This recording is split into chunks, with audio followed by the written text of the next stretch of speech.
Dobre.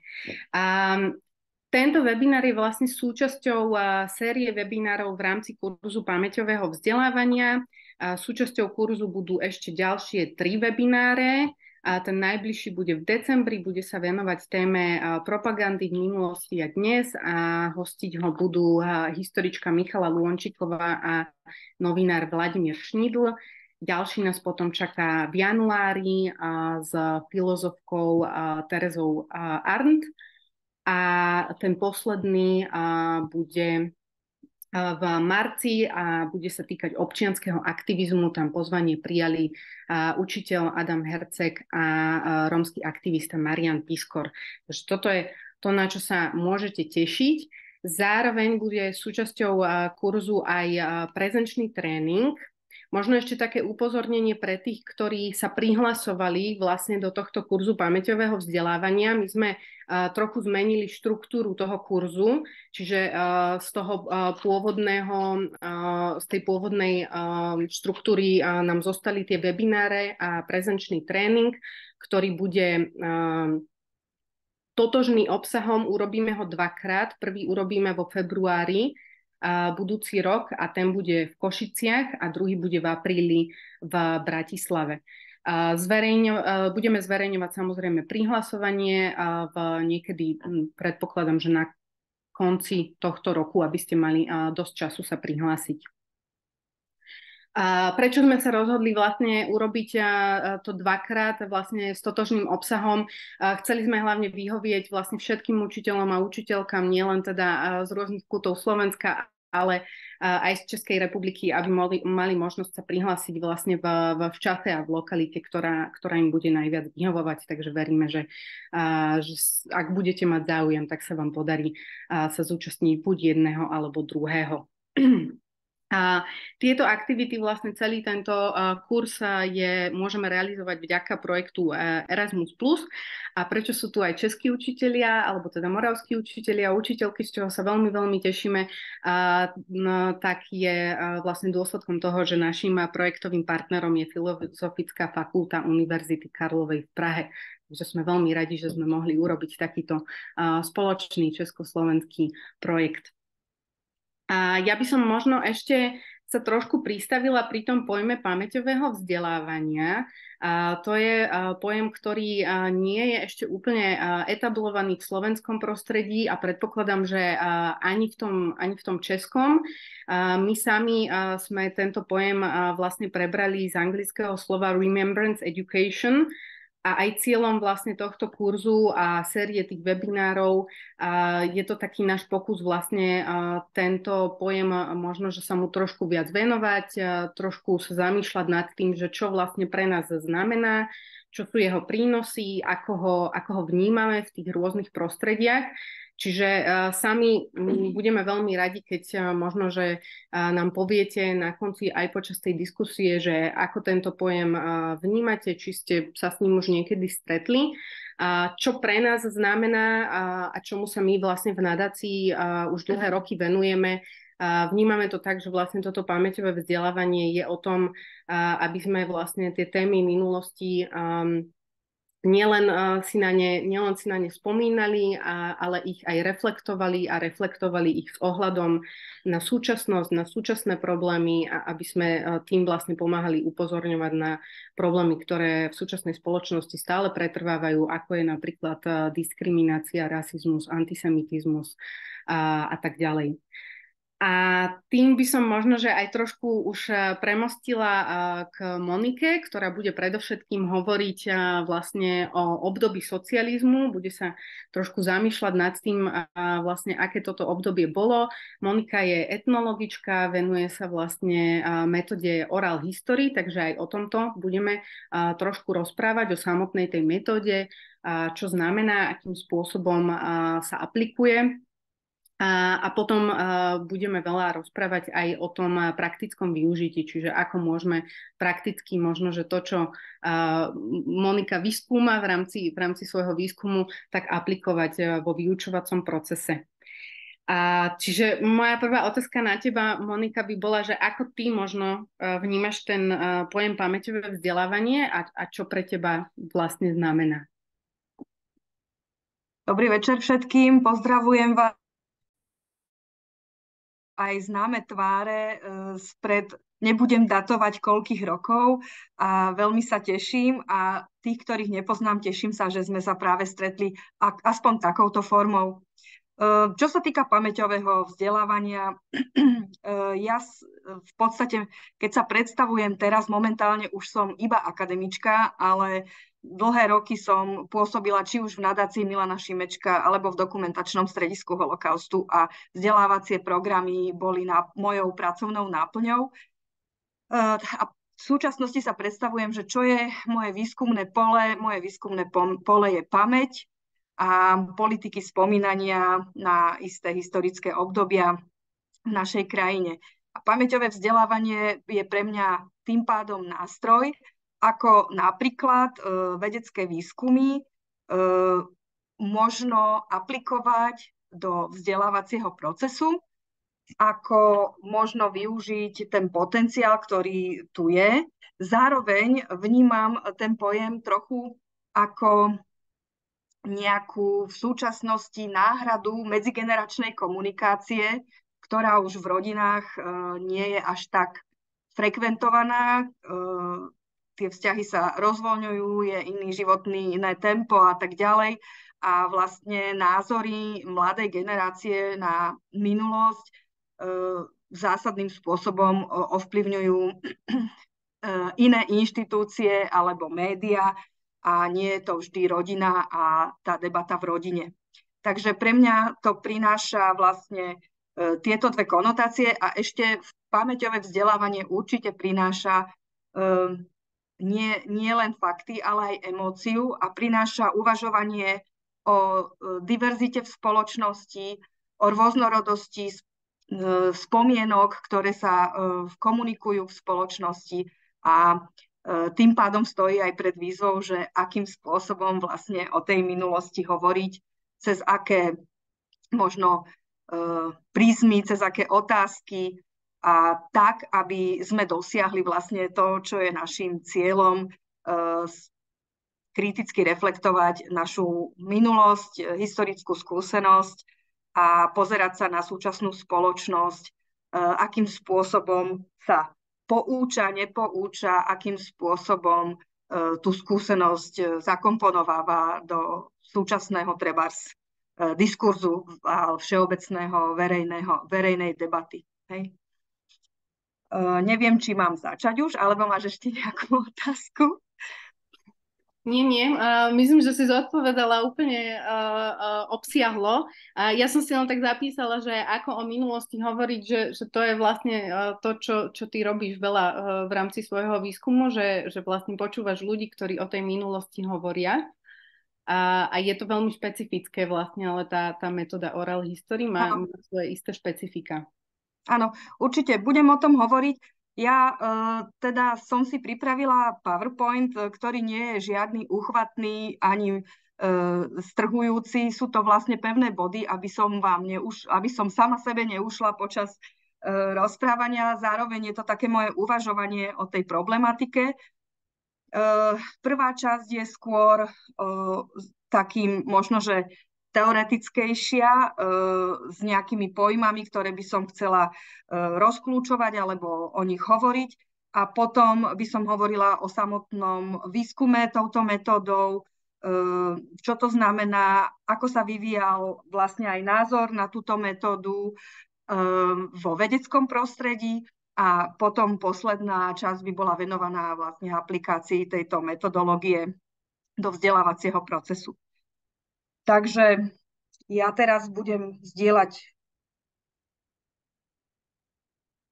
s vami obrazovku a tak. Toto nebude asi dobre. Neviem, či sa bude dať preklikávať. Mám zlú skúsenosť, že keď dám na celú obrazovku PowerPoint, tak niekedy ostatní účastníci vidia stále ten prvý slajd. Takže ak vám to nevadí, že to bude takto. Myslím si, že je to v poriadku, že môže to byť aj takto. Je to dobre vidieť. OK, dobre. Dobre, takže tuto je úvodná stránka s našim kurzom. nazvala som to teda takto, som si dovolila rozšíriť ten názov tej... Preklikla som slajd, vidíte ho, hej? Áno, Dobre. vidím. Dobre, ďakujem. Ja len pre istotu, lebo minule som prednášala a všetci videli len úvodný slajd, čo bolo dosť komické. No. Takže, takže ja som si to dovolila rozšíriť. Ako sa žilo za socializmu, metóda oral history vo výskume a vo vyučovaní. A na začiatok dve také veľmi triviálne otázky, ale zároveň zásadné. Tí, čo ma poznajú, vedia, že som začínala a vlastne moja hlavná téma a expertíza je v pamäti alebo spomínaní na holokaust, aj výskum, aj teda aplikácia toho výskumu, ale postupne som sa vlastne presunula aj na problematiku komunistického režimu a robila som výskum a robím výskum aj v tejto téme. No a ja som teda dostávala veľmi často otázku, že či si nemyslím, že je v podstate už o holokauste sa hovorilo veľa a dosť a stačilo a prečo a tak ďalej. A to isté sa môže stať v podstate, alebo môžeme takú otázku dostať aj v súvislosti s našou komunistickou alebo socialistickou minulosťou, ako sa hovorovo zvykne hovoriť. Myslím si, že na tú prvú otázku by som odpovedala asi tak, že treba si uvedomiť, že v súčasnosti žijeme dôsledky dejov minulých, či už sa odohrali počas druhej svetovej vojny alebo po nej smerom do súčasnosti.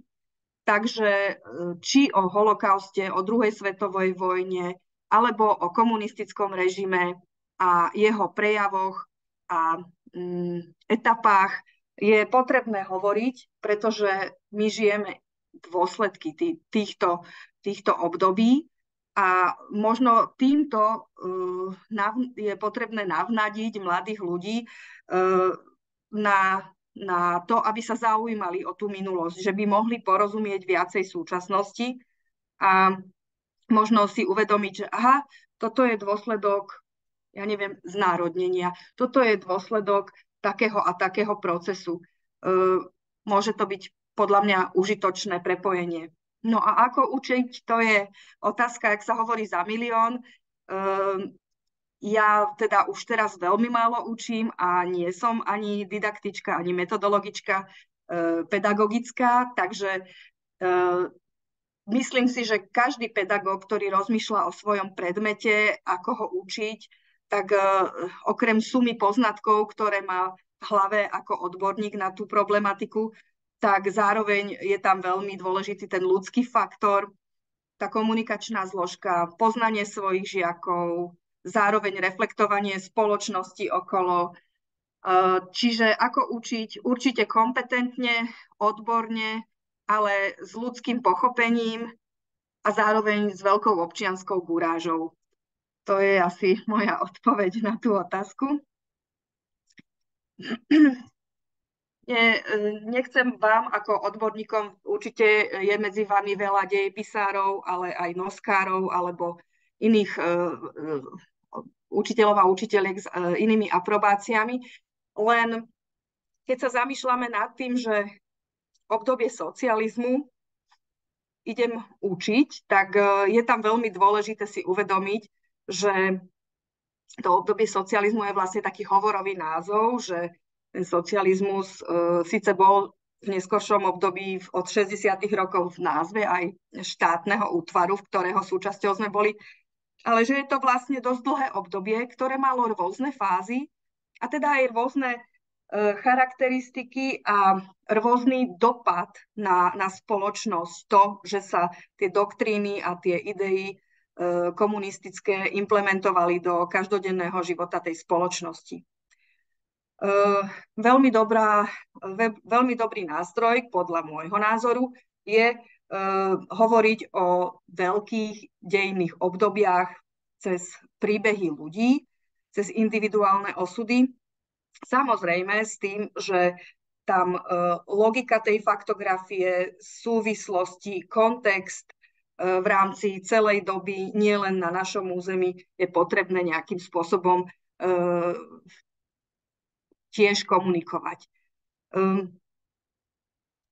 Veľmi dôležité, čo si uvedomujem čoraz viac, ale vždy to tak bolo, len možno som si to tak neuvedomovala kvôli tomu, že som bola aj mladšia a nevšímala som si to tak, alebo mi to bolo jedno, je vlastne kontext v spoločnosti.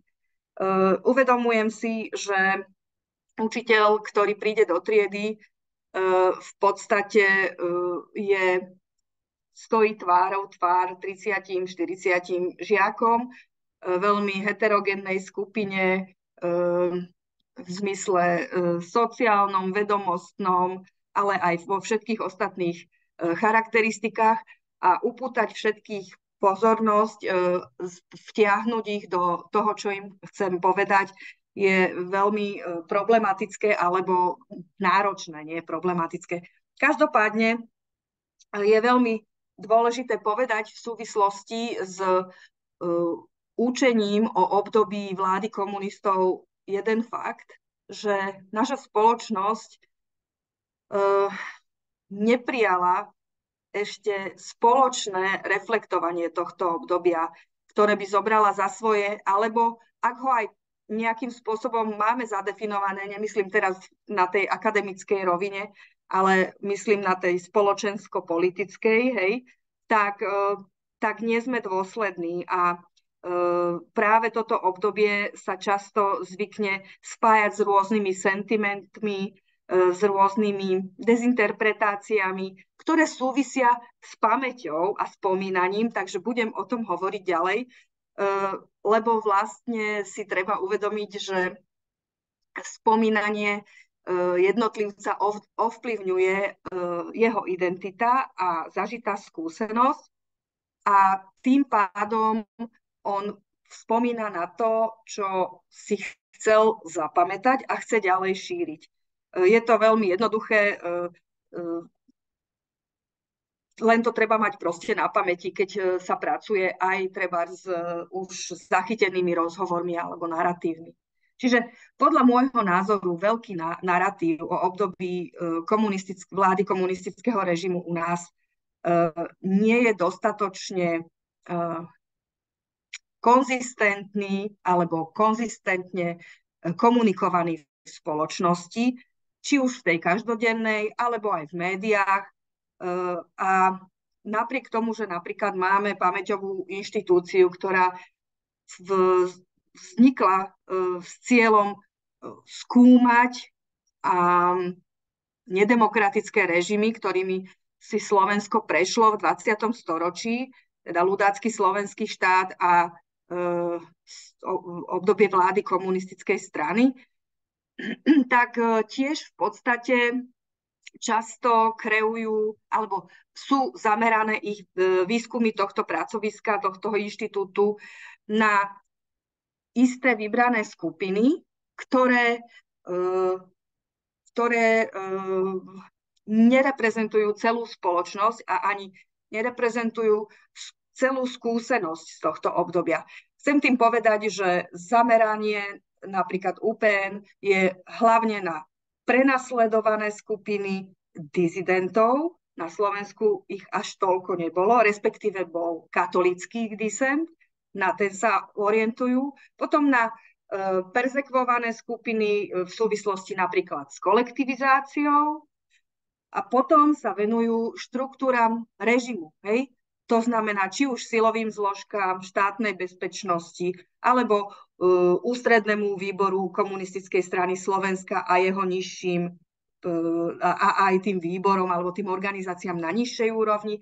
Jednoducho prinášajú informáciu o tých skupinách na opačných póloch spoločnosti. Hej? Prenasledovaní a prenasledovatelia.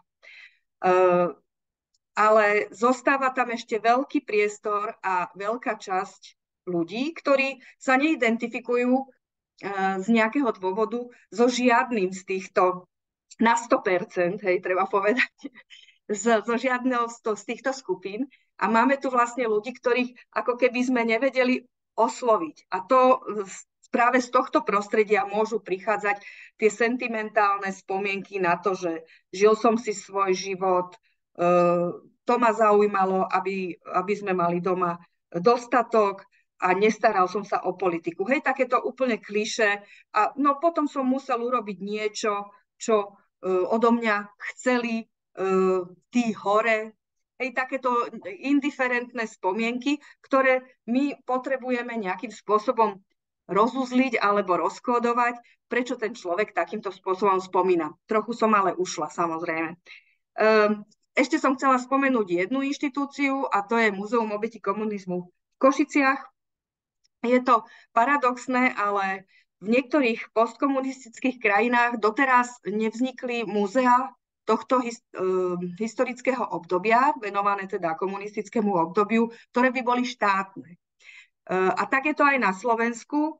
Je to vlastne aktivita mimovládnej organizácie a tento rok som mala možnosť navštíviť túto inštitúciu a znova pozrieť si aj expozíciu, že aký je vlastne naratív tejto inštitúcie o komunizme. Ide o to, že oni majú už v názve to, že sa fokusujú na obete. Čiže oni tam hovoria o rôznych kategóriách obetí počas vlády komunistov a pracujú teda s týmto konceptom. Čím sa vyhli ďalším možným problémom, keby mali hovoriť napríklad o tej šedej zóne v spoločnosti alebo o tej mlčiacej väčšine alebo teda nie tak vyprofilovanej skupine obyvateľstva.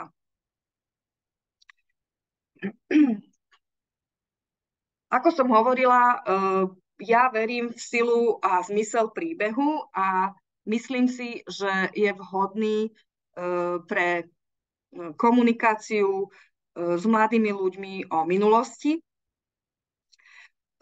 Na jednej strane prináša to, čo nazývame diverzifikované spomienky alebo multiperspektívnosť pohľadov na tú istú historickú udalosť, čo na jednej strane je výhoda, ale zároveň musíme s tým počítať a musíme nejakým spôsobom vedieť pracovať s touto multiperspektívnosťou a vedieť ju dávať do kontextu a vedieť ju vysvetliť.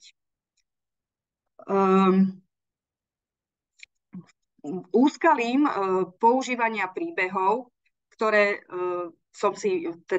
je mi jasné, že nedá sa do 1 hodiny priniesť, ja neviem, 20 perspektív, hej, z 20 príbehoch. Veľmi dôležité je nezabúdať na to, čo chceme, aby si mladí ľudia o tomto období zafixovali, čo aby zobrali ako charakteristiku, na ktorej sa dá ďalej stavať a na ktorej vlastne potom stojíme, keď sa pozeráme na našu súčasnú spoločnosť a hľadáme nejaké paralely, premostenia alebo vplyvy. A to tá pointa je v podstate v charakteristike toho obdobia, charakteristike toho režimu. Otvára to otázky, čo je demokracia, pretože dnes sa často hovorí, že používame pojmy, ale sú vyprázdnené. Tak čo naozaj je tá demokracia, hej? Čo sú ľudské práva? Akým spôsobom žili v danom historickom období ľudia, ktorí reprezentovali menšiny, akékoľvek menšiny. Bol vypočutý ich hlas, bolo to formálne alebo neformálne, alebo teda bolo to v praxi naozaj. Akým spôsobom sa toleroval iný názor, mohol byť iný názor. Proste tie charakteristiky, na ktorých si myslíme, že by sme mohli potom stavať náš pohľad so žiakmi na súčasnosť. No, metóda Oral History, pracujem s ňou 30 rokov. Je to kvalitatívna metóda, ktorá by sa mohlo povedať, že jej hlavnou charakteristikou je rozhovor, alebo teda jej nástroj, ktorým sa realizuje, je rozhovor.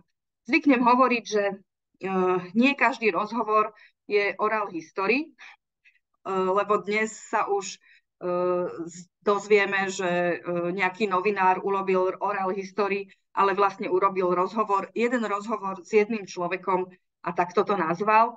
Nie, určite toto nie je oral history, je to rozhovor. Hej? Čo sa týka výhody pre mňa, alebo teda z môjho pohľadu, a zároveň aj súvisí to s témami, ktoré som skúmala, je ten fakt, že často o niektorých historických obdobiach a niektorých subtémach nenachádzame iné zdroje ako tie, že si ich vytvoríme sami, keď sa budeme s pamätníkom, s účastníkom toho obdobia alebo nejakého historickej udalosti rozprávať. Samozrejme, že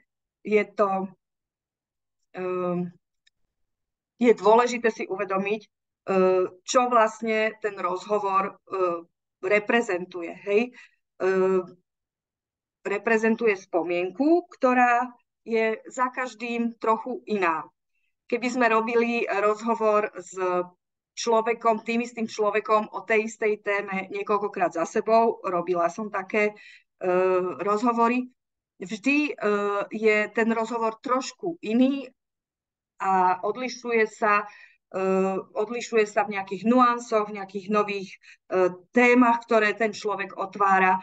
Proste spomínanie je fragmentárne a selektívne. Nepamätáme si celý náš doterajší život, pamätáme si z neho fragmenty, respektíve máme ich uložené a pri nejakej príležitosti, keď sme oslovení, aby sme sa na to rozpamätali, tak pod vplyvom mnohých faktorov, budem o nich hovoriť neskoršie, sa vlastne rozpomíname a formulujeme tú aktuálnu spomienku. Tuto je môj obľúbený citát od jednej historičky oral history používajúcej, kde ona vlastne upozorňuje na to, že oral history nie je faktografia. Respektíve cieľom tejto metódy primárne nie je získať fakty. Na to sú iné postupy a iné metódy. A ona zdôrazňuje, že ten rozhovor, ktorý s touto metódou získame, je reprezentáciou kultúry. Čo to znamená? Znamená to, že rozpráva nám človek, ktorý je súčasťou nejakej skupiny, ktorá je v nejakej spoločnosti a v tej spoločnosti existuje nejaká atmosféra, ktorá vo vzťahu k minulosti, na ktorú ten človek spomína, má nejaké reakcie, nejakým spôsobom ho charakterizuje. A teda ten človek, keď nám chce rozprávať svoj príbeh, ktorý zažil v minulosti, tak toto berie do úvahy. Používa, povedzme, slovné spojenia, ktoré sú aktuálne v súčasnom jazyku, pripodobuje, vyberá také momenty, ktoré si myslí, že sú dôležité práve vo vzťahu k súčasnosti povedať. Jednou z ďalších charakteristík je teda toho rozhovoru, ktorý získame, je subjektivita. Človek nemá jednu identitu, ale má množstvo identít, ktoré sú v nejakej hierarchii vždy podľa situácie. A situačne vždy jednu dáva ako tú prvú. Príklad. Som žena, som mama, som vedkyňa, som občianka, neviem, čo ešte by som povedala, manželka, sestra, som vždy v nejakej skupine, hej? A podľa toho, v akej situácii sa nachádzam, tak v tej hierarchii tých identít, tá, ktorá je aktuálne potrebná, tak tá je v tej hierarchii prvá. Zároveň, keď používame pojem pamäť, tak si treba uvedomiť, že v podstate označuje dve základné veci. Jedna je tá databáza poznatkov, postojov, zážitkov, skúseností, ktoré sme sami zažili, ktoré sme počuli, ktoré sme čítali, ktoré sme nejakým spôsobom precítili. Je to proste tá suma poznatkov, ktoré máme uložené v pamäti a zároveň s pojmom pamäť nazývame proces spomínania počas toho rozhovoru, ale aj proces zabúdania, ktorý môže byť cielený, chcem niečo zamlčovať, vieme dobre, ako sa aj v spoločnosti na niečo rozpomíname, na niečo by sme radšej zabudli, nehovorí sa o mnohých veciach, ktoré sa v minulosti stali. Takže to sa dá pripodobniť tak na individuálnej rovine, ako aj na spoločenskej. Budem si musieť trošku švihnúť. Zastavila by som sa pri týchto definíciách. Individuálna pamäť je jasné. Je to pamäť jednotlivca, ktorá však nemôže existovať sama o sebe, respektíve už tým, že človek hovorí napríklad o sebe svoj životný príbeh, sa nejakým spôsobom kontextualizuje a odhaluje, čoho súčasťou sa cíti. Preto je tu dôležitý aj pojem skupinová alebo komunikatívna, respektíve sociálna pamäť. Nechcem vás zahlcovať pojmami, hovorím ich iba preto, lebo napríklad tá skupinová komunikatívna pamäť je veľmi dôležitá v medzigeneračnej komunikácii. Hej? Kedysi takým typickým príkladom tohto typu pamäti bola rodinná pamäť, kde sa vlastne odovzdávali nejaké skúsenosti z generácie na generácie, verbálne aj neverbálne. V súčasnosti už tých nástrojov alebo nosičov tejto pamäti je viac a hlavne si myslím, že nie sme celkom pripravení na to, že akým spôsobom do tohto procesu zasahujú médiá a hlavne sociálne siete, pochopiteľne. No, a kolektívna pamäť alebo kultúrna pamäť, to je vlastne to, čo môžeme nazvať aj diskurzom o danom historickom období alebo udalosti, ktorý je nesený, ale už symbolickými médiami. To znamená, že z individuálnej spomienky jednotlivca prekomunikovanej v spoločnosti v rámci tej komunikatívnej pamäti sa časť tých spomienok dostáva aj do kultúrnej pamäti. A potom môžeme vidieť expozície v múzeách, galériách, v knižniciach. Sú to knihy, ktoré zachytávajú memoáre, nejaké biografie ľudí, alebo produkujú vlastne alebo nositeľmi tejto kultúrnej pamäti a toho, ako by sme si mali tú historickú udalosť, môžu byť inštitúcie. Toto asi preskočím a idem ďalej. Teraz by som vám trošku chcela porozprávať o projekte, ktorý sme realizovali v rokoch 2017 až 2021 s mojimi kolegyňami a kolegami na Ústave etnológie a sociálnej antropológie. Išlo o výskum metodou oral history a bol zameraný na spomienky ľudí, ktorí žili v danej dobe. My sme si vzhľadom na čas, ktorý je, vzhľadom na letopočet, ktorý je, povedali, že chceli by sme vytvoriť vzorku ľudí, ktorí v roku 1968 boli dospelí. Takže napokon sa nám podarilo samozrejme rozšíriť tú vzorku aj o staršie ročníky, povedzme od roku 1945 a tá dospelosť v tom 68. roku bola ako podmienka, aby sme mali zachytené čo najdlhšie obdobie vlády komunistov. Robili sme rozhovory biografické. To znamená, že s každým tým človekom sme urobili rozhovor, kde nám on rozpovedal svoj život, tak ako chcel, veľmi slobodne, voľne.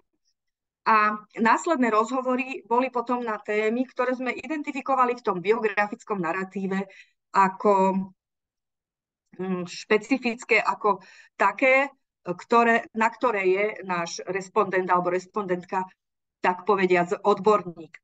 Ja osobne preferujem vždy tento postup, že rada robím najprv biografické rozhovory, pretože ten človek sa mi predstaví a ja potom lepšie rozumiem tomu, čo mi hovorí. On mi vlastne cez svoj rozpovedaný život hovorí o sebe, aké má hodnoty, akým spôsobom nazerá na svet, a ja potom viem lepšie analyzovať a interpretovať celý rozhovor aj následný. Budem sa tomu ešte venovať. Keď hovoríme o orálnej histórii, ja som už na začiatku povedala, že podľa mňa je dneska, tak povediac, v úvodzovkách preflaknutý tento pojem v zmysle toho, ako sa používa v každodennom živote, pretože nie každý rozhovor je orálna história. Čiže tu len krátko 4 formy rozdeľujeme my, vedci, alebo vnímame, že orál histórii môže mať 4 formy.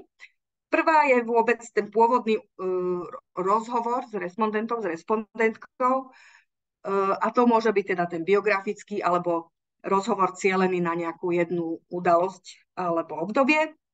Potom je ďalšou formou tá zaznamenaná verzia, čiže buď audiozáznam alebo videozáznam.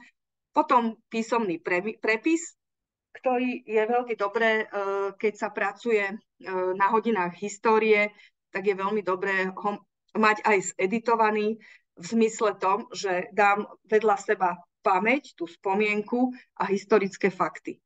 Pretože ja neočakávam od môjho narátora alebo narátorky, že si bude pamätať všetky dátumy a čísla presne tak, ako dnes vieme, že to bolo, ale ide mi o jeho interpretáciu, jeho zážitok, jeho prežívanie, jeho emócie, proste to, čo mi nedá historický dokument z archívu, ale presne vnímam tieto dva produkty ako komplementárne a veľmi vhodné, teda preto hovorím, písomný prepis rozhovoru by mal mať editorskú korekciu v prípade, že obsahuje nepresnosti v zmysle faktov, faktografické nepresnosti. No a posledná forma je interpretácia materiálu rozhovoru, a to je v podstate už aktívny vstup vedca alebo aj učiteľa do tohto rozhovoru s tým, že ho kontextualizuje, robí jeho výklad a vlastnú interpretáciu. Tu nás som dala dve také myšlienky o oral history. Dôležité je si uvedomiť to, čo hovorí Ronald Grael, že rozhovory vypovedajú nielen o tom, čo sa stalo, ale aj o tom, čo si ľudia mysleli, že sa stalo. Pretože my často zabúdame na to, že oslovujeme pamätníkov istej doby, ale musíme sa pýtať aj, že koľkoročný bol v tom období ten človek, alebo aké bolo jeho vzdelanie, ako mohol vlastne v situácii, o ktorej hovorí, na ktorú spomína, ako jej porozumel. Preto je tam ten dôraz na to, že si ľudia myslia, čo sa stalo, alebo si myslia, čo videli, ale vlastne už to ide cez to ich vlastné poznanie a chápanie sveta. Dôležité teda je, že nevnímame, alebo ja osobne nevnímam, subjektivizmus a selektívnosť a fragmentálnosť pamäti ako negatívne. Sú to proste faktory, alebo charakteristiky, ktoré sú spojené s týmto druhom metodológie a treba s nimi počítať, treba práve v tej 4. forme, to znamená v tej interpretácii, pracovať s touto vedomosťou a uvažovať o nej. Tu sú potom vlastne základné, veľmi jednoduché otázky, ktoré pri tej interpretácii si kladiem a snažím sa zodpovedať ich a cez tie odpovede sa snažím zinterpretovať zachytený rozhovor. Čiže kto mi hovorí? Muž, žena, koľko mal rokov, v čase, na ktorý spomína, z akého prostredia je, ako ho to prostredie formovalo, z akého sociálneho zázemia je a tak ďalej. Ďalšia veľmi dôležitá otázka a odpoveď je, komu to hovorí. Hovorí to výskumníkovi, výskumničke, študentovi, novinárovi a medzi nimi vzniká vzťah, ktorý sa podpisuje na konečnej podobe toho rozhovoru. To znamená, či je ten človek, ktorému spomínajúci svoj príbeh rozpráva sympaticky, čo si myslí, že od neho vlastne ten človek chce, čo by chcel počuť, akým spôsobom. To všetko sa podpisuje na tej výslednej podobe rozhovoru. Zároveň ďalšia je veľmi dôležitá motivácia. Prečo mi to hovorí? Čo tým sleduje? Aký má zámer? Čo si predstavuje, že s tým rozhovorom bude ďalej a akým spôsobom bude používaný? Či s ním chce šíriť ďalej nejaký svoj pohľad na svet, alebo chce niečo ovplyvniť, alebo má len dlhú chvíľu a je rád, že som prišla. Čiže prečo? Ďalšia dôležitá otázka je kedy. Kedy znamená nie len, že to bolo 15.11. o 17. hodine, a skôr ide o to, aké charakteristiky mala v tom čase spoločnosť, ale samozrejme to kedy môže znamenať aj vek toho respondenta, to som zase zľahčila. Čiže to kedy znamená, v akej kondícii je spoločnosť v čase, keď robím ten výskum, aké témy sú tam dôležité, čím stráda tá spoločnosť, aké sú problémy, ako sa o tej minulosti, ktorá mňa zaujíma, teraz aktuálne v spoločnosti hovorí, píše, a tak ďalej. A samozrejme, koľko rokov má respondent v čase rozhovoru, či je v dobrom zdravotnom rozpoložení, ako na mňa pôsobí, je roztekaný, nervózny a tak ďalej. To všetko pri tej interpretácii znova zohľadňujem. No a o čom? Možno to malo byť skôr, ale medzi tými otázkami, ale to, o čom ten človek hovorí, je tiež veľmi dôležité. Môžu to byť spomienky radostné na detstvo, môže to byť na obdobie tínedžerstva, vyrastania v nejakej dobrej partii, môže to byť o tom, akým spôsobom prežil holokaust, môže to byť o tom, ako prišiel o rodiča, ktorý bol komunistickým režimom prenasledovaný a zatvorený. Proste charakter tej spomienky a predtým aj charakter toho vzťahu s narátorom a tým, čo sa pýta, ovplyvňuje znova výsledok, lebo v princípe človek, ktorý spomína, chce, aby ste ho pochopili.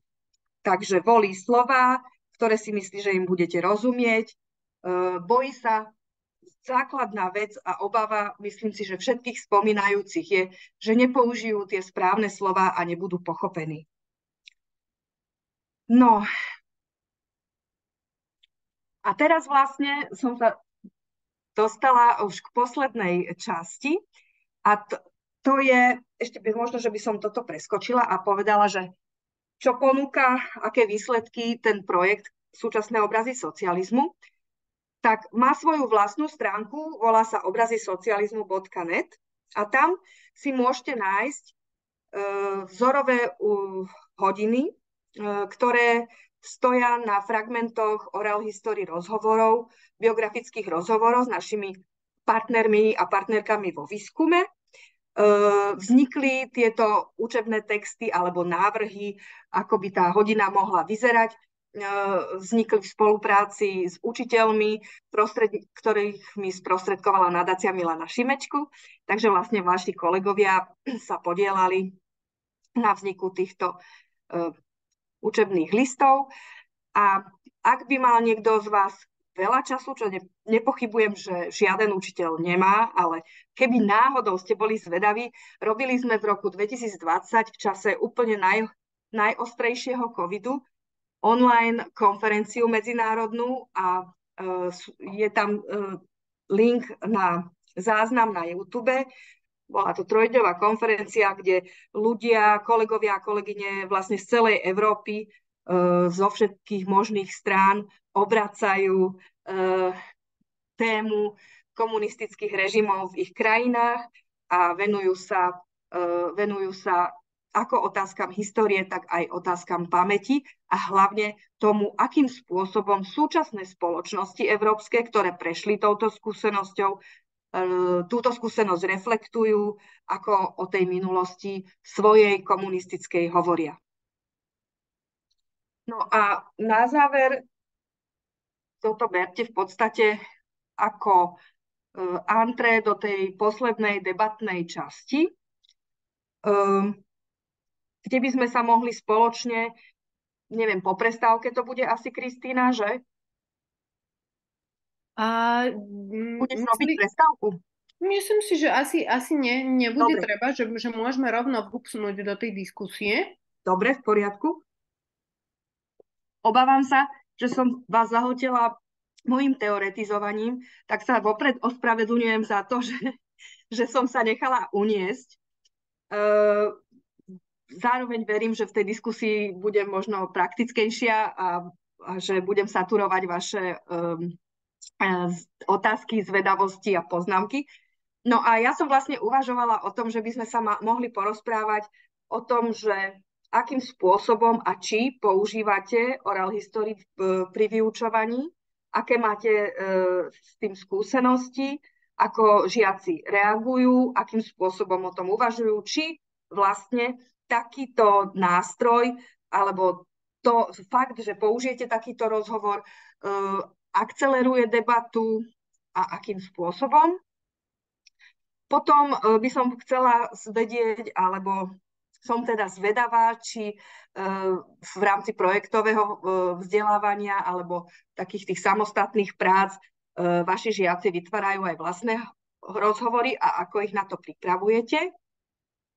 No a samozrejme pozitíva a negatíva tejto metódy, respektíve toho produktu, ktorý je výsledkom. A vo vzťahu ešte k téme komunistický režim na Slovensku, respektíve v Československu, aké máte skúsenosti z reakcií, respektíve aké obavy z toho, že keď prinesiete túto tému do triedy, že aké reakcie sa môžu vyskytnúť. Zároveň, ako uvažujete o tom, že v triede máte diverzifikovanú skupinu mladých ľudí, ktorí pochádzajú z rôznych rodín, ktoré majú isté svoje histórie a obdobie komunistického režimu prežívali rôzne. A akým spôsobom vlastne vy uvažujete o tom, že chcete stmeliť alebo vyvolať diskusiu a stmeliť ten kolektív, aby spoločne uvažoval o tejto minulosti. No a napokon, že čo vám vlastne funguje najlepšie, alebo čo ste zatiaľ si overili ako dobrú prax, ktorú by ste vedeli odporučiť. Takže toto sú moje otázky na vás a budem veľmi rada, ak sa budeme vedieť o nich porozprávať. Ja dám teraz asi prečtu tak, aby sme sa aspoň takto videli. Ja možno, že ešte doplním, že pre jednoduchosť takého toho, aby sme nehovorili všetci cez seba, ak to poznáte, tak možno, že bolo dobre, keď budete chcieť reagovať, tak vlastne kliknúť na takú tú ikonku takého smajlika, dať tam, že raise hand, akože že zdvihnete ruku, aby sme vedeli, že chcete niečo povedať, dáme vám slovo a aby sme si úplne neskakali do rečí, takže myslím, že Monika nadhodila veľké množstvo veľmi zaujímavých otázok, tak pokojne, ak na to niekto chcete reagovať, tak budeme veľmi, veľmi radi.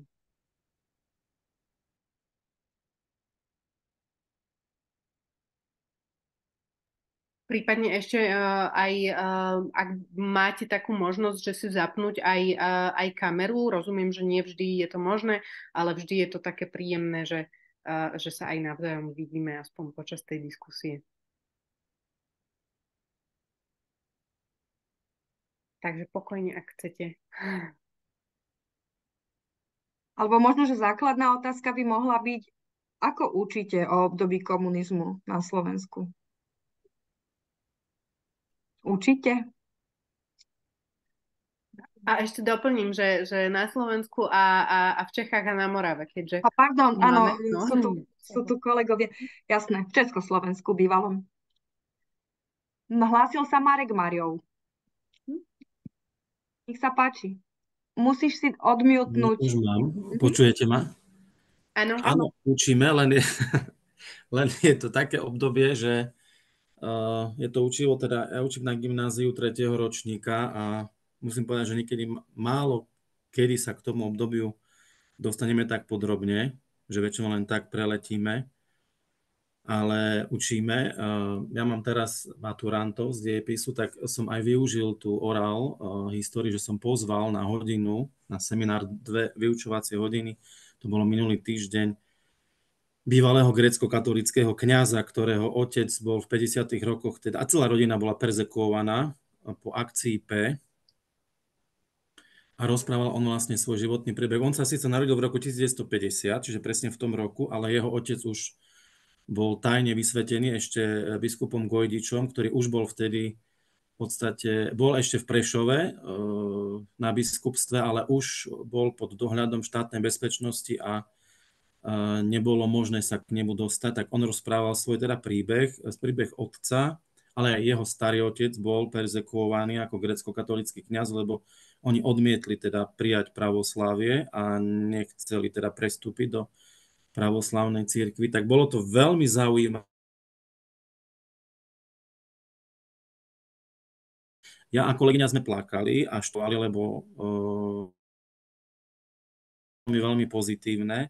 A na ďalší deň, keď som mal s nimi zase seminár, tak povedali, že takéto hodiny, takýchto hodín by chceli viac. Že pre nich to je, pochopili, čo tie 50. roky teraz znamenali, že mali pred sebou človeka, ktorý vlastne, aj keď to nebol jeho osobný príbeh, ale bol to príbeh jeho otca, aj keď on sa takisto sám na vlastnej koži zažil perzekúcie, pretože on sa tiež teda rozhodol, že pôjde tou cestou za grécko-katolického kňaza. Po obnovení cirkvi za toho Dubčekovho socializmu s ľudskou tvárou, tak cirkev grécko-katolická bola obnovená a on sa teda rozhodol, že bude študovať. Ale spomínal aj, ako keď bol malý chlapec, tak oni boli teda deportovaní ako jeho otec do Sudiet.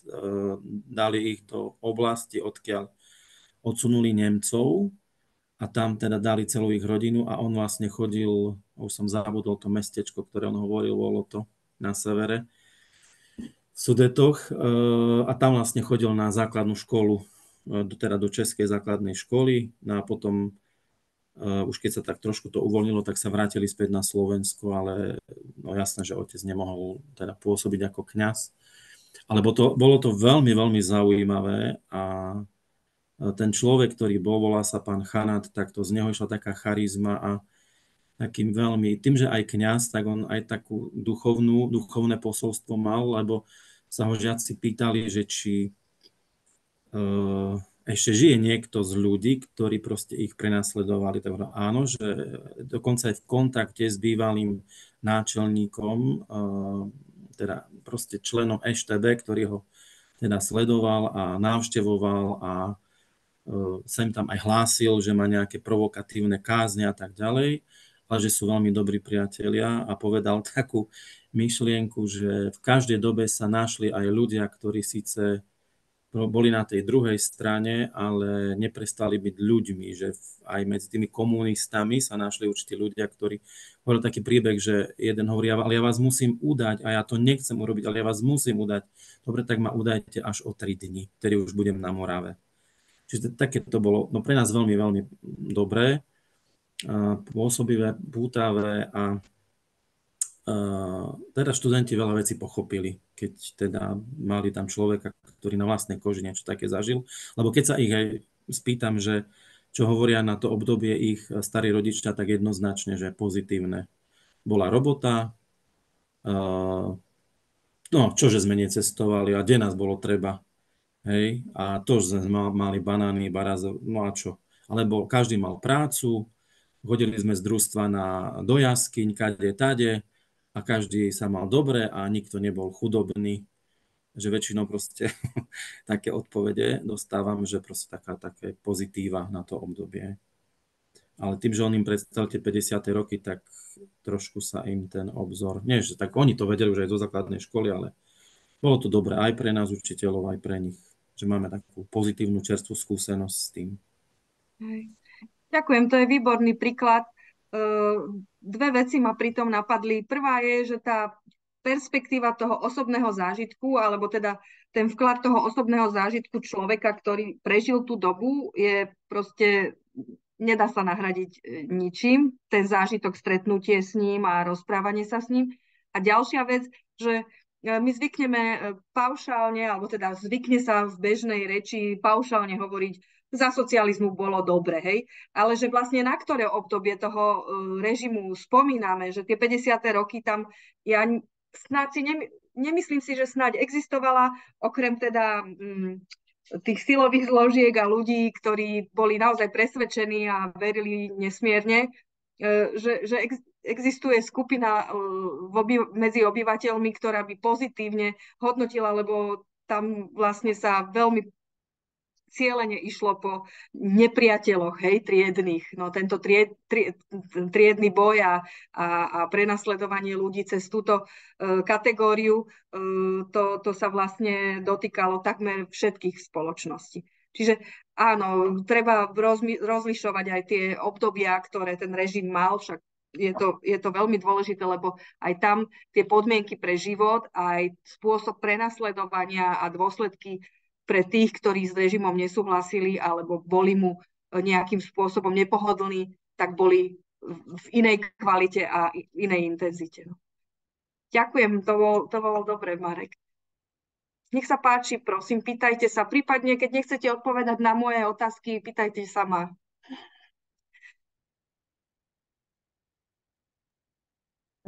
Ja trošku do iného obdobia zasiahnem. Pred pár rokmi som mala na škole takých 3 šrácov, asi 70-ročných, ktorí boli celkom mladí v čase 68. roku, keď prišli na naše územie Rusi, a konkrétne ja som z Levíc, u nás boli aj Maďari.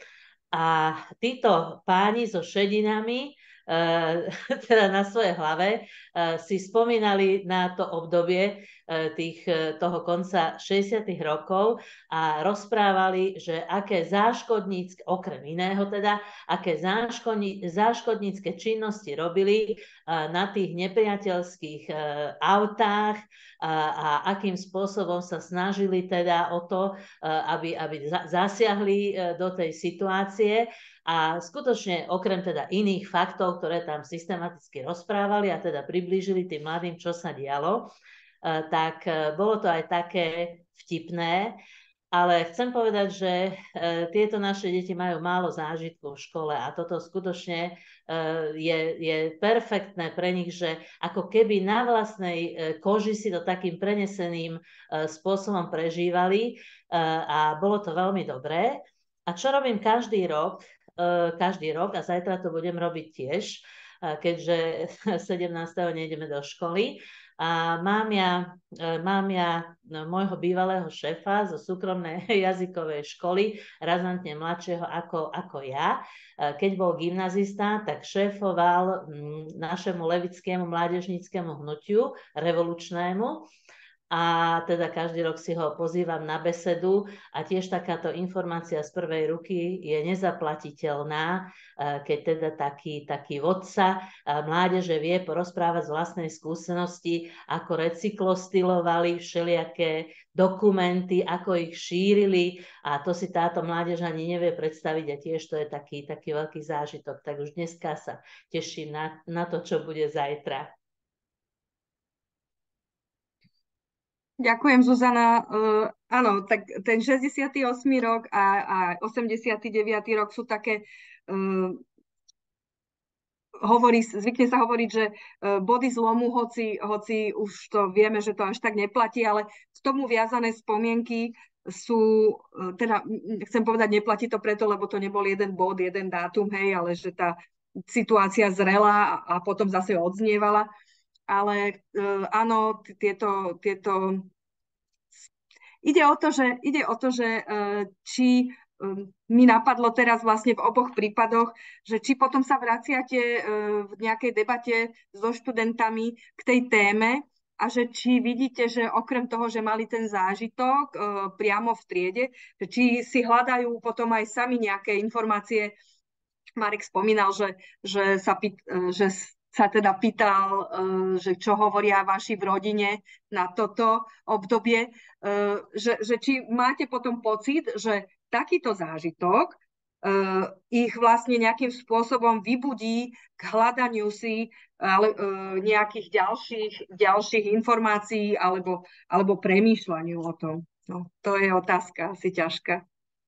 Ale vidím, že sa... Pardon? Áno, s reflexiami, to je veľmi dôležité, robiť s reflexiami a príde ich neúrekom, lebo oni to spomenú doma a doma možno, že aj ten rodič si na niečo spomenie, alebo aj starý rodič a máme také skúsenosti, že nám povedia, ale ja napríklad venujem sa tomu, že ja robím s technológiami a používam rôzne technológie na to, aby študenti reflektovali veci. Takže ja to mám aj podložené, mám to poodkladané v tých nástrojoch Web 2.0, tieto ich reflexie, nielen ústne, ale aj písomné. Ďakujem. Líba Sakalová sa hlási už dlhšie, nech sa páči. Tak já vás zdravím z Čech, abych tady, nevím, kolik nás je z České republiky a myslím si, že jsme asi někteří i trochu unavení po tom dnešním dni, protože stejně asi jako já jste učili, měli jste nějaké povinnosti. Těch aktivit, které střídám, a mám teda jako štěstí, že třeba v loni jsem tu tematiku komunismu mohla učit napříč různými typy našeho 8letého gymnázia, na přírodovědné i společenskovědné větvy, takže to je tak trošku jako jinak probrané, ale osvědčilo se mi samozřejmě zapojovat žáky do toho, aby se doma ptali. Je to někdy dlouhodobý proces a v kvartě, což odpovídá naší 9. třídě, se zaměřují na to, ale aby děti zkusily najít nějaký jako rodinný příběh, aby se zeptali, jak žili jejich rodiče, prarodiče, většinou už to jsou prarodiče nebo praprarodiče, přičemž tady bylo vzpomenuté, že to období je 40leté a do té minulosti 50. let se nám jako dostává strašně moc jakoby složitě a někdy je to pro nás takový, jako, že začátku jsme začínali těma 50. letama a tam těch pamětníků nebylo moc, takže jeden rok jsem pak vybrala, že ty děti si mohly vybrat 50. nebo 70. léta a měli si vybrat medailonek nějakého člověka, který nějak spíš jako, já nechci říkat, že trpěl, ale prostě nebyl v té velké skupině těch podporovatelů. A co to taky pro ně obnášelo? Bohužel se dost často i stává, že prostě někdo nemá nikoho, takže potom zase si řeknu, že je to jako škoda, aby se neponořil do nějakých pramenů, takže někdy využívám Paměť národa, kde vlastně jsou medailonky a tam jsou i videa, audio nahrávky a ty děti vlastně sami badatelskou cestou si můžou nějaký takový životní příběh sepsat. A pak tomu věnujeme 1 až 2 hodina nestačí, 2 hodiny ve škole, kdy každé to dítě si připraví asi tak na 1-2, některé na 3 minuty, aby přiblížil spolužákům ty životní příběhy, přičemž jsem byla ráda, když jsme si ještě jako všimli těch rozdílů, protože 50. léta a pak třeba 70. léta, normalizace, to byly jakoby velký rozdíly. A samozřejmě i to, jak se žilo, nebo taky byl i příběh toho, že třeba někdo v těch 50. letech byl ještě komunistou a pak potom v roce 68, tady se mi líbí ten proces, vlastně prozřel a nakonec v těch 70. letech se dostal jako na tu druhou stranu, tak tam je krásně vidět ta proměna. A nebo když mi před opravdu několika lety někdo vybral Gustava Husáka který v těch 50. letech vlastně byl ve vězení, unikl trestu smrti a pak vlastně se dokázal tak jako přetransformovat, tak vlastně i ty děti pak jako hledali jako, nebo se, jo, ptají se. Myslím si, že to je strašně důležité, aby ty děti jako se uměly i ptát a vlastně sledovat. A uměli se třeba zeptat, co toho člověka vedlo k tomu, že najednou vlastně se dostal úplně na tu druhou stranu. Tak to je jen takový jako krátký, malý příspěvek. Ďakujem pekne. Áno, otázky sú veľmi dôležité. Ja vždy zvyknem hovoriť, že prosím vás, pýtajte sa ma, lebo keď sa ma nebudete pýtať, tak vám nanútim svoje odpovede. Lebo každý o tej téme nejako rozmýšľame a ja mám rada, keď sa ma pýtajú, či už na diskusiách dospelí alebo študenti, lebo vtedy si myslím, že som bližšie k tomu, ako rozmýšľajú. Že vlastne tou otázkou mi ukážu, že kde sú v tom premýšľaní a že či ja mám zaradiť spiatočku alebo naopak sa zastaviť a nejakým spôsobom rozkódovať to, čo som nie celkom zrozumiteľne povedala. Proste áno, otázky sú maximálne dôležité. Žiaľ, ja mám teda z posledných rokov už veľmi málo chodievam do tried, tak mám skôr pocit, že sa nepýtajú mladí ľudia, ale môže to byť spôsobené samozrejme aj mnou a vy máte inú pozíciu, keďže ste s nimi na dennej báze alebo takmer na dennej báze a ja som predsa len trošku cudzí element v tom vyučovaní. Nech sa páči ďalší, môže to byť úvaha, komentár, otázka, čokoľvek. Vidím, že si píšete aj nejaké odporúčania. Dagmar Erbenová sa? Já vás zdravím z Karlových Varů až. Dobrý deň. Dobrý. A jenom možná taková jako nějaká zkušenost.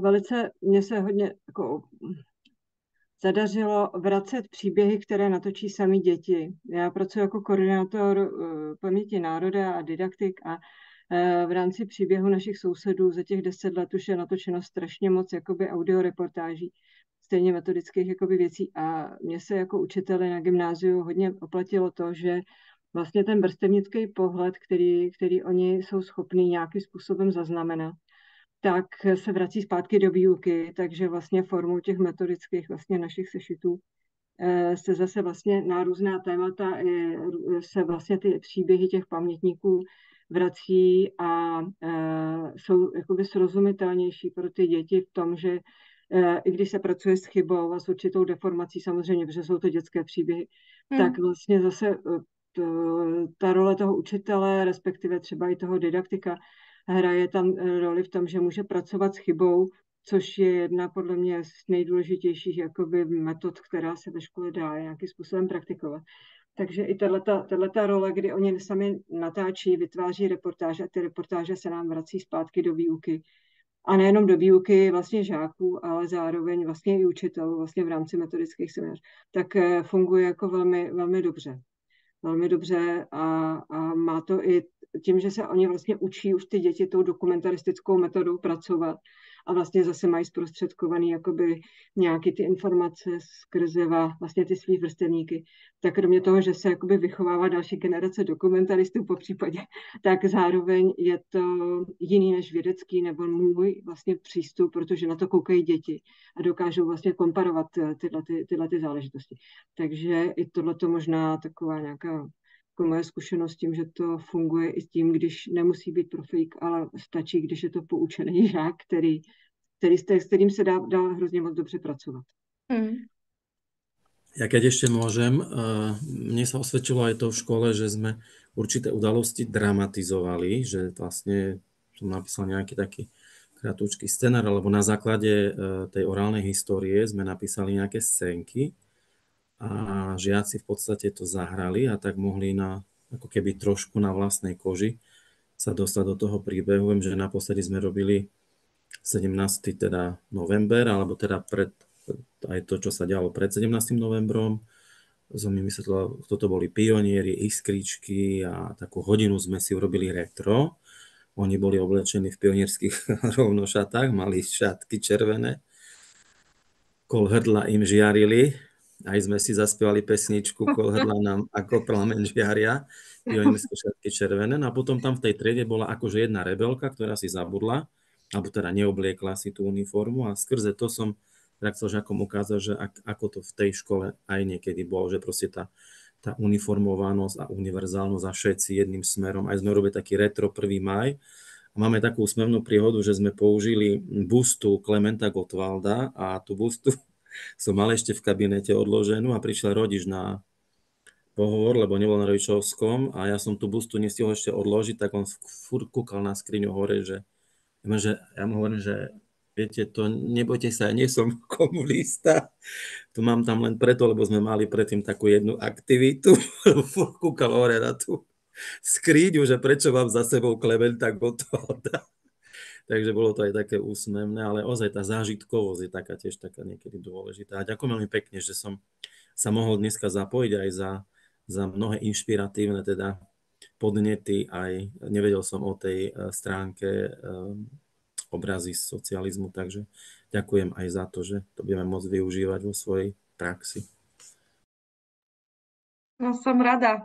A retro je niekedy celkom dobrý nástroj, ale nechcem uberať čas. Nech sa páči, ešte kto má chuť hovoriť.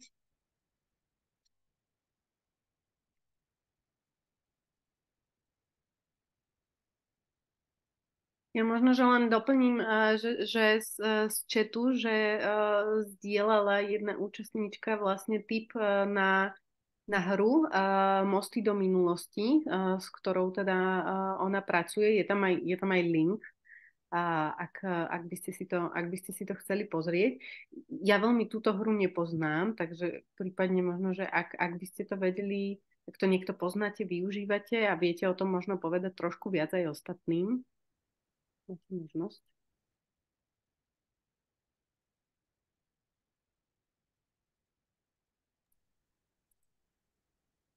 Dobrý večer, ak môžem, ja by som sa chcela zapojiť. Pozdravujem všetkým. Ja teda nie som dejepisárka ani občiankárka, ale tejto téme sme sa hodne venovali v rámci projektov.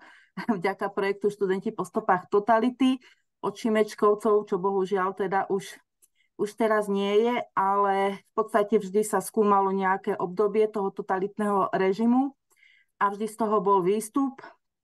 Buď sme robili filmy, máme spravené, myslím, že 3 filmy, máme spravenú jednu takú hru, ktorá sa volá Stoj a je o vlastne ilegálnom prechode cez zelenú hranicu, kde žiaci teda sa stretávajú s rôznymi nástrahami, ktoré tých ľudí, ktorí sa snažili ilegálne dostať do zahraničia, mohlo postretnúť.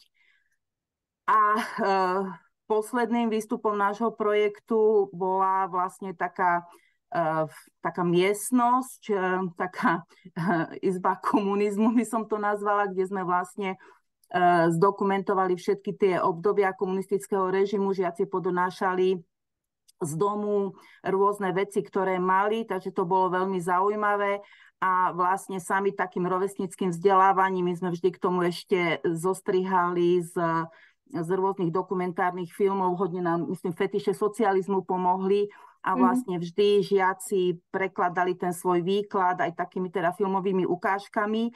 A teda tieto výstupy využívame s tým, že každý rok k 17. novembru robíme taký projektový deň, kde vlastne teda využívame tie filmy, využívame tú hru.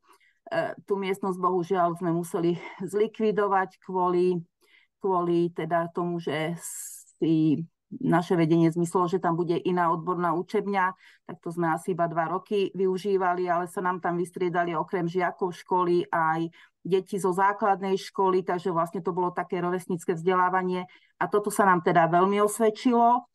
No a čo ešte teda z môjho pohľadu sa mi teda osvedčuje, sú filmy.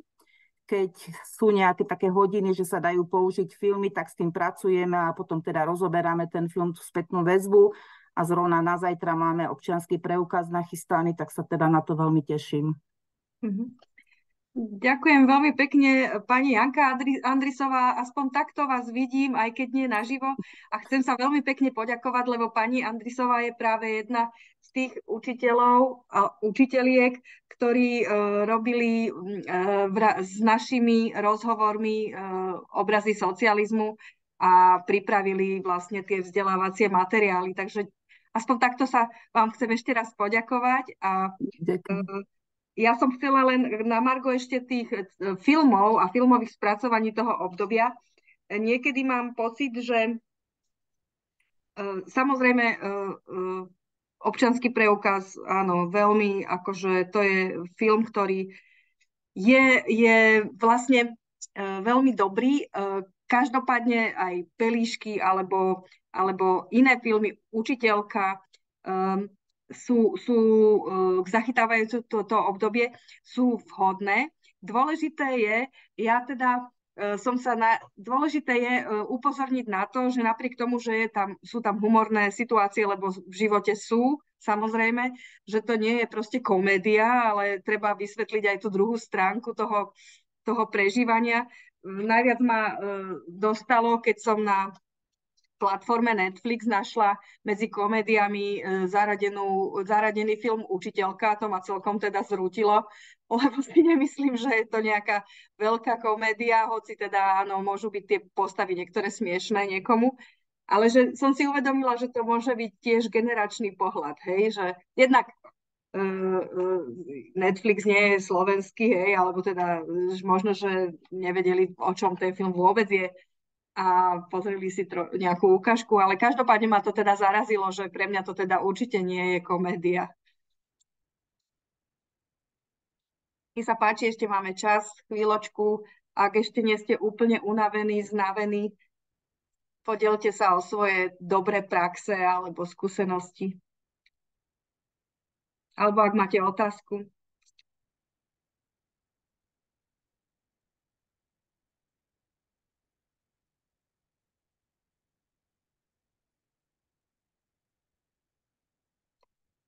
Zdá sa, že som vás dostatočne zlikvidovala, zničila a unavila. Ja by som možno ešte, len mi tak napadlo, že Monika, ak by to bolo pre teba v poriadku, takže že môžeme potom zdieľať tú tvoju prezentáciu vlastne účastníkom, účastníčkam, že by sme to poslali mailom, áno. ak by o to bol záujem. Áno, a na konci je aj môj e-mail, keby ste mali pocit, že sa ma chcete niečo opýtať alebo poradiť, ak si myslíte, že by som vám vedela, tak mi napíšte. Budem rada. Čiže dala by som takú poslednú možnosť, lebo rozumiem, že je 17:25 a že máte za sebou všetci určite mimoriadne náročný deň a ešte jeden ďalší deň pred sebou, takže plne rozumiem, že je to taká večerná hodina, ale ak máte niekto ešte teraz nejakú otázku, tak pokojne, prípadne nejaký komentár. Ja nemám otázku, ale ja by som sa chcela poďakovať aj za dnešný webinár, ale aj za celé vzdelávania za tie roky. Vidíme sa tu viacerí, ktorí sme sa s vami vzdelávali a ktorí sme s vami rástli a ktorí používame zážitkové učenie, hlavne vďaka vám. Vidím, že pokývkávate viacerí, lebo je to tak. Takže ďakujem veľmi pekne. No, tak sa veľmi tešíme, že to bolo aj o tom, že sa opätovne možno, že tu stretli ľudia, ktorí sa už dlhší čas nevideli, že to bola príležitosť na takéto príjemné stretnutie. Ja by som teda možno, že len upozornila na ten ďalší webinár, ktorý sa bude konať takto v podstate o mesiac, čiže v stredu 13. decembra, opätovne o 4. hodine popoludní. Ten sa bude venovať téme propagandy a ja by som skúsila teda aj zazdieľať obrazovku, a aby ste to možno že len videli. Čiže bude to téma propagandy a budeme sa venovať propagande nielen teda v minulosti, to bude tá časť, ktorej sa zhostí práve historička Michala Lônčiková, ale budeme sa venovať vlastne aj téme propagandy v súčasnosti, čo môže byť opätovne zaujímavé aj pre vašich žiakov, žiačky.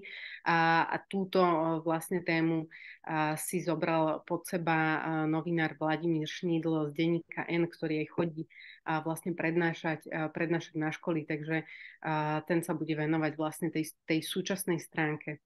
Takže veľmi srdečne pozývame vlastne aj na tento webinár. Opätovne budeme to mať zverejnené na našej webovej stránke, rovnako ako aj na sociálnych sieťach.